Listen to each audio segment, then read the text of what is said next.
Alam mo, Casper, ako lang yung 2 beses na akulong natanggap ng tao. No? No? No?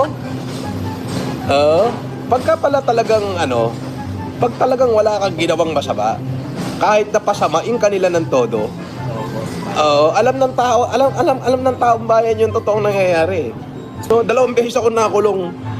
Tapos, ako lang yung tangkap ng tao. Pero alam mo ba, lahat ng mga great man nakulong? Karamihan. Si Jose Rizal. Si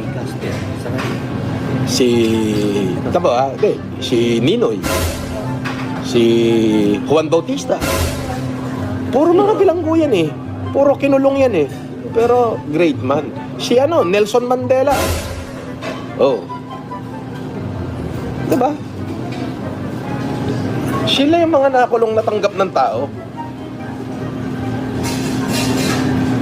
Oh, gano'n mo? Nelson Mandela. Di ba? Ferdinand Marcos, nakakulong yan.